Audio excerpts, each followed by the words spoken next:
I'm Steve LaTourette, 14th District of Ohio, and with me is Thaddeus, McCotter, the chairman of the House Republican Policy Committee. And we are announcing today the introduction yesterday of House Resolution 251, which is a resolution of inquiry, which doesn't happen a whole lot in the House of Representatives. It's a kind of a little-used procedure.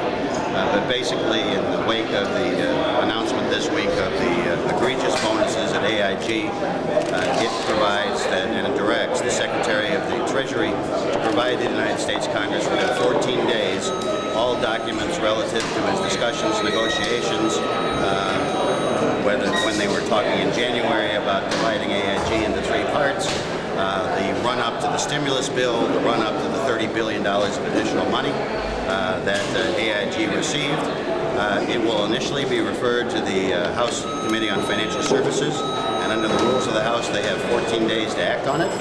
They can either act favorably or unfavorably on it. If they fail to act on it, it is subject to a motion to discharge on the floor, so we're not talking about months down the road, we're talking about 14 legislative days. A couple of other things, we are also introducing a piece of legislation today that would repeal a section of the stimulus bill that no one wants to take credit for today. As you know, in the Senate, when they negotiated the Senate stimulus portion, there was an amendment adopted by voice vote offered bipartisan, Senators Snowe and Wyden, that said that any bonuses that were received as a result of additional infusions of cash would be subjected to a 35% excise tax.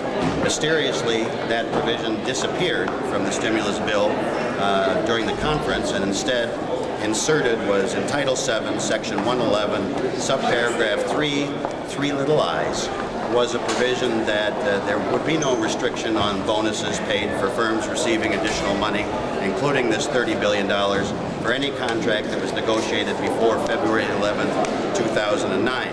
There's a little dust-up on the other side of the Capitol. The chairman of the Senate Banking Committee, Senator Dodd, was originally fingered as the author of this provision. In today's papers, he's saying he didn't do it. It was Secretary Geithner. The beauty of the resolution of inquiry is we're going to get to the bottom of this, and we're going to find out what's going on.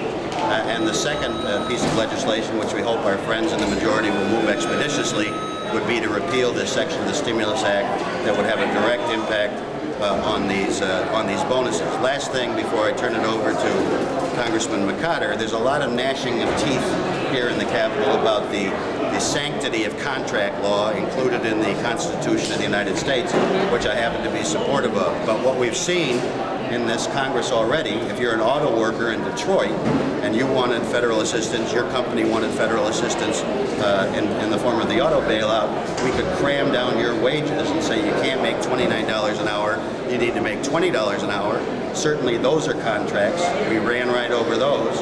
If you bought a house and borrowed $100,000 from the ABC Bank and lied on the application in order to get the mortgage, and then you run into financial trouble and you go into bankruptcy, we just passed a bill here in the House, we can cram down your mortgage and violate the mortgage contract. But when it comes to millionaires on Wall Street, they somehow have a godfather, and we'll find out who that godfather is, and they are protected. So according to Attorney General Cuomo in New York, 73 people received over $1 million. They knew it was happening. It shouldn't have happened.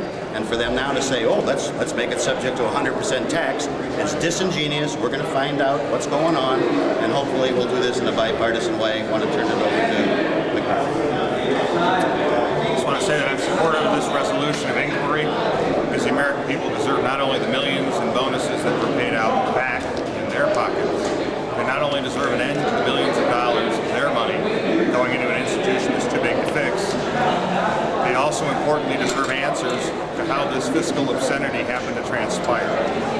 This resolution will help us get to the bottom of this issue, not for our own benefit, but for the benefit of the American people. We can bring transparency to this process, help ameliorate the current situation, and prevent it from happening again. These are the goals we have, and it's also important to remember one fundamental thing, that in this time when we hear things are too big to fail, this resolution of inquiry will help remind people that the only thing too big to fail is sovereign American people.